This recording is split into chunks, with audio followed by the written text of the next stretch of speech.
Assalamualaikum semuanya, masih bersama Ida Syah di sini. Nah, teman-teman, mungkin di antara kalian nih ada yang setelah ini pandemi berakhir gitu ingin merencanakan untuk merantau ke kota lain, ke daerah lain. Entah dengan alasan apa, yang penting kalian ingin merantau. Nah, biasanya kalau di perantauan itu kan pasti bahasa daerahnya itu kan berbeda sama bahasa yang kita gunakan di kota kelahiran kita atau di kota kita sebelumnya.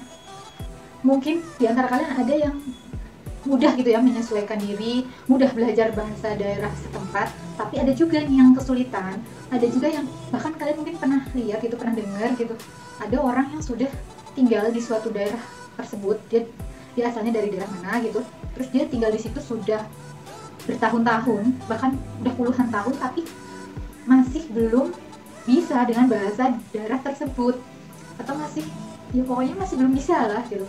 Mungkin secara mendengar dia udah paham tapi dia masih belum bisa ngomongnya padahal sudah berpuluh tahun di situ.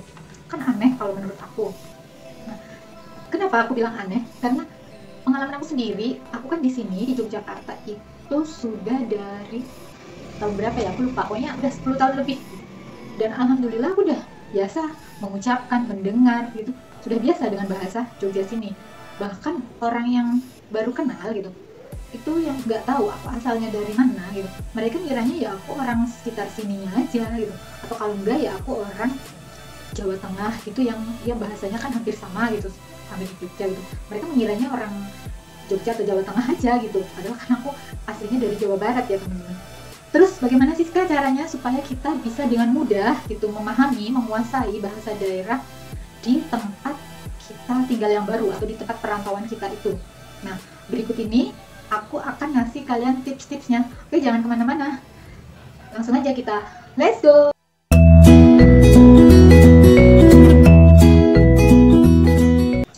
Nah, cara yang pertama ketika kalian ingin belajar bahasa daerah di tempat tinggal yang baru atau di perantauan, yang pertama adalah niat belajar. Jadi kalian tuh harus meniatkan diri untuk belajar bahasa daerah tersebut. Karena apa? Kalau kita sudah niat gitu ya, di dalam hatinya sudah niat, otomatis kan ketika kita mendengar gitu ya, mendengar bahasa tersebut, telinga kita itu kan akan kayak memberi sinyal gitu. Jadi kayak telinga kita itu mendengarkan dengan seksama, dia tuh ngomong apa gitu. Terus kita di dalam hati gitu kan kita mencoba mengucapkan. Ya mungkin kan kalau masih baru itu kan akan sulit ya, karena kan biasanya orang situnya gitu kan pastinya kalau ngomong cepat kan karena sudah ya omongan mereka. Biasanya di sini nih yang teman-teman tuh suka ngomong apa sih gitu cepet banget. Padahal ya kalau kalian itu benar-benar niat gitu, telinga kita itu pasti akan menangkap dari setiap ucapan yang secara cepat gitu diucapkan sama orang ketika mereka ngobrol. Itu kan pasti ada lah gitu satu atau dua kata yang kita mendengarnya dengan jelas. Nggak mungkin kan semuanya begitu cepat gitu. Nah pasti kan ada lah gitu satu atau dua kata yang tertangkap gitu oleh telinga kita. Kita coba deh itu tirukan gitu di dalam hati itu, tirukan apa yang dia ngomongin tadi, yang satu atau dua kata yang kita tangkap itu gitu, tirukan di dalam hati. Nah terus kan nanti lama-lama kita jadi mengerti gitu, mengerti banyak kata gitu kan, satu dua gitu, lama-lama kan jadi banyak gitu. Telinga kita itu jadinya sudah terbiasa dengan kata-kata tersebut. Nah setelah itu kan kita bisa mencari artinya, ya mencarinya bisa mencari di kamus, mencari lewat Google, bisa nanya sama orang daerah tersebut, nanya sama temen yang ngerti gitu kan, banyak caranya. Terus yang kedua setelah niat itu adalah bergaul dengan warga asli.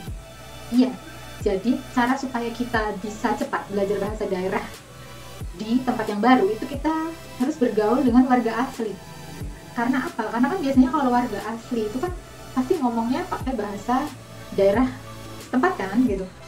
Nah di situ kita kan dengan kita bergaul sama mereka, oke lah kita jadi apa ya namanya, patung atau kambing congek gitu ya nyebutnya, nggak masalah. Yang penting kan dari situ kita, telinga kita itu kan banyak nangkep kata-kata gitu. Terus akhirnya kan semakin banyak kata-kata yang kita tangkap di telinga dan otak kita akan merekam gitu. Setelah itu kan kita tinggal nyari tahu, jadi lama-lama itu kita banyak kosakata yang dimengerti, walaupun mungkin saat itu kita masih belum bisa ya mengucapkan, tapi kita kan paham dulu gitu. Coba kalau kalian bergaulnya dengan teman yang satu daerah asal gitu, atau dengan daerah lain dan setiap harinya komunikasinya pakai bahasa Indonesia gitu, kan akan lama banget kalian bisa mengerti bahasa daerah tersebut.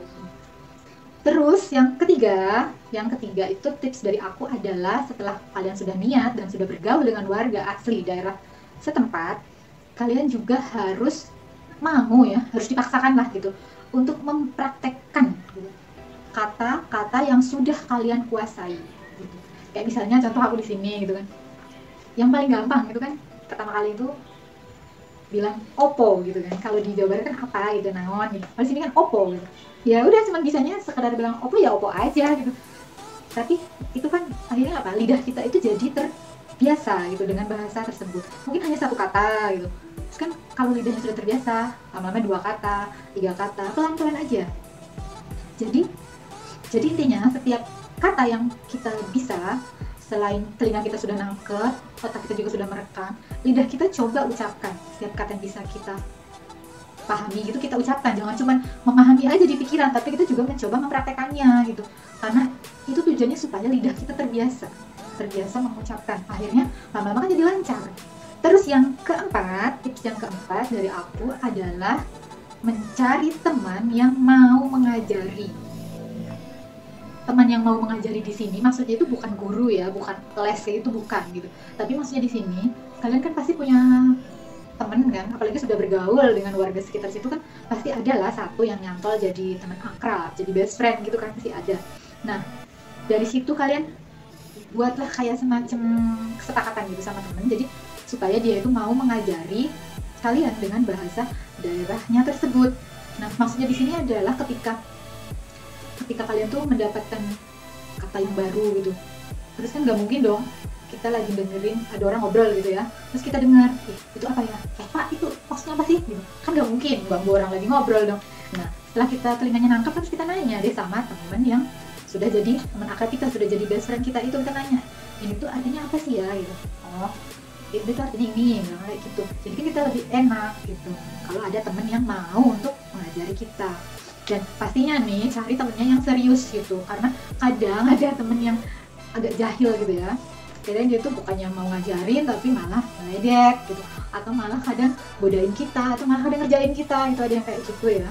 Jadi bener-bener yang dimaksud nyari temen itu temen yang memang dia itu siap untuk mengajari kita, dia itu mau gitu, ikhlas gitu yang mau ngajarin kita. Yang terakhir adalah siapkan mental. Nah, kok siapkan mental, namanya kenapa? Kalau orang mau latihan perang aja kak gitu. Iya, karena apa? Karena sebagai pendatang baru di suatu daerah, suatu tempat gitu, apalagi kalau kalian masih anak muda ya, masih anak-anak gitu. Kalau orang dewasa mungkin lain, tapi kalau masih anak-anak, masih remaja itu akan rentan menjadi korban bully. Iya ya, seperti yang tadi aku bilang kan, cari temennya kan yang bener-bener mau komitmen ngajarin. Karena kadang itu ada orang yang bukannya mengajari kita, meluruskan ketika kita nanya itu artinya apa sih, pokoknya dia mau luruskan, dia justru membuli kita, entah dengan kata apa, entah dengan ejekan lah apalah gitu, atau kadang menjerumuskan kita gitu dengan mengajari kita kata-kata yang sebenarnya nggak patut gitu ya, nggak pantas gitu untuk diucapkan, kata-kata nggak sopan gitu, kadang yang kayak gitu. Nah jadi kita harus siap mental kalau nanti akan jadi bahan bully, bahan ledekan. Karena biasanya kan orang yang baru mau belajar bahasa daerah pasti mungkin dia pikirnya udah nangkep gitu tentang kata ini. Nah ketika dia ngucapin itu kan logat gitu ya, logat yang keluar dari mulut kita gitu, itu kan akan beda sama logat atau aksen yang diucapkan dari penduduk asli tempatnya. Itu pasti beda banget, walaupun mungkin kata yang kita ucapkan itu sebenarnya sama, tulisannya pun sama, tapi ketika kita mengucapkan dengan ketika orang warga asli sananya yang ngomong, itu terasa bedanya gitu ya, terasa banget bedanya. Itu di telinga tuh kerasa kalau itu beda. Dan kadang kan warga tempatnya tuh jadi merasa lucu, kadang ada juga yang begitu refleks langsung ketawa gitu ketika kita ngucapin kata yang udah kita bisa, itu dia ketawa, nggak tahu apa yang lucu, tapi mungkin menurut mereka itu lucu karena yang kita ucapkan itu aksennya atau logatnya itu beda dengan mereka, kadang kan gitu. Jadi bener-bener harus menyiapkan mental.